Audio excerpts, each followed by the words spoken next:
સ્વાધ્યાય 8.2 પ્રશ્ન 3 બહુ સહેલો છે, બહુ મસ્ત છે. જો tan a પ્લસ b બરાબર વર્ગમૂળમાં 3 હોય અને tan a માઇનસ b બરાબર 1/3 વર્ગમૂળમાં 3, ટૂંકમાં બે ખૂણાનો સરવાળો એનો જવાબ વર્ગમૂળમાં 3 આવે છે, અને બે ખૂણાની બાદબાકી એનો જવાબ શું આવે છે? 1/3 વર્ગમૂળમાં 3. અને તમને કન્ડિશન આપી દીધી છે, જો એ બે ખૂણાનો સરવાળો કરીએ ને તો 0 કરતા મોટો છે અને 90 કરતા નાનો છે એના જેવો.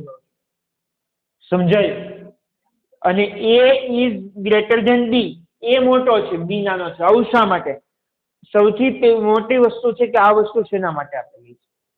અહીંયા a પ્લસ b 90 કરતા નાનો છે, એનો મતલબ એવો થાય કે અહીંયા જો સરવાળો કરું તો 90 કરતા મોટો થતો નથી, એટલે આપણી કિંમત મળી શકે. તમને ખબર છે આપણે tan 0, 30, 45, 60 અને 90 આ કિંમતો જાણીએ છીએ. અને એવું જ અહીં લખેલું છે a is greater than b, એ મોટો છે. શા માટે? એમાંથી b બાદ કરીએ તો ખૂણો માઇનસમાં આવતો નથી. ખ્યાલ આવ્યો?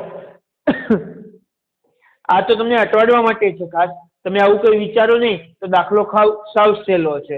શા માટે સાવ સહેલો છે? જુઓ, ધ્યાન રાખો. અહીંયા tan a પ્લસ b બરાબર વર્ગમૂળમાં 3 અને tan a માઇનસ b બરાબર 1/3 વર્ગમૂળમાં 3 છે. અને તમે જાણો છો tan a પ્લસ b બરાબર વર્ગમૂળમાં 3, tan ની એવી કઈ કિંમત છે જેનો જવાબ વર્ગમૂળમાં 3 આવે છે? બોલો. અહીંયા આપેલું છે tan a પ્લસ b, અથવા આપણે અહીંયા છેદમાં જ લખી દઈએ એટલે બીજી વાર લખવું ના પડે. ચાલો આના બરાબર લખી દઈએ. tan a પ્લસ b બરાબર વર્ગમૂળ, બોલો tan ની એવી કઈ કિંમત છે જેનો જવાબ વર્ગમૂળમાં 3 આવે છે? tan 60. તો આની જગ્યાએ એમ લખી શકાય tan 60 બરાબર વર્ગમૂળમાં 3. લખી શકાય કે ન લખી શકાય? તો આનો મતલબ શું થાય?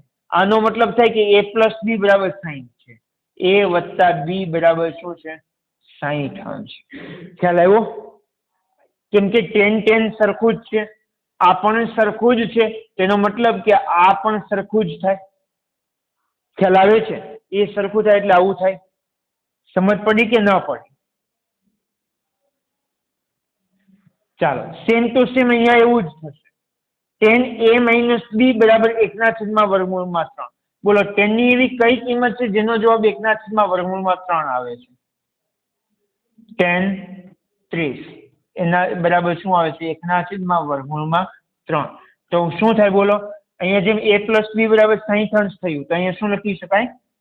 a માઇનસ b બરાબર કેટલા અંશ લખી શકાશે? 30. આને સમીકરણ નંબર આપો 1, આને નંબર આપો 2. સમીકરણ 1 અને 2 ને ઉકેલવાનું છે, કોઈ પણ રીતે ઉકેલી શકો, અને આપણને સૌથી સરળ રીત લાગે છે લોકની રીત. તો સમીકરણ 1 અને 2 પરથી સમીકરણ 1 અને 2 પરથી બોલો શું લખી શકાશે? a પ્લસ b બરાબર 60 અંશ અને a માઇનસ b બરાબર કેટલા અંશ? 30 અંશ. ચાલો ધ્યાન રાખજો, એ બી તો કેન્સલ થઈ ગયા, plus B minus B. a વત્તા a 2a બરાબર 60 ને 30 45 અંશ, સોરી 60 ને 30 90 અંશ, 60 ને 30 90 અંશ. એ બે ગુણાકારમાં છે, આમ જશે તો ભાગાકારમાં. તો a બરાબર શું આવશે? 90/2. 90/2 તો જવાબ શું આવી ગયો? 90/2 તો જવાબ શું આવે? 45 અંશ. એનો જવાબ કેટલો મળ્યો? 45. એને સમીકરણ 1 અથવા 2 માં મૂકી દઈએ તો સમીકરણ 2 પરથી લખીએ.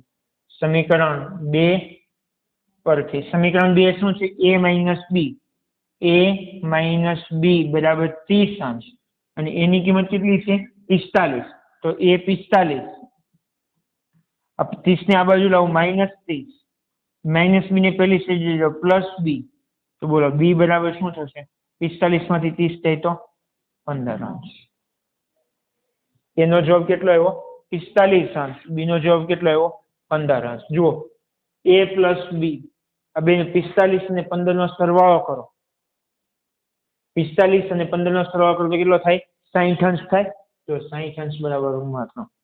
अब बाद बाकी करो 45 માંથી 15 જાય તો 30 અંશ 30 બરાબર 1/3 સમજ પડે છે લખી દો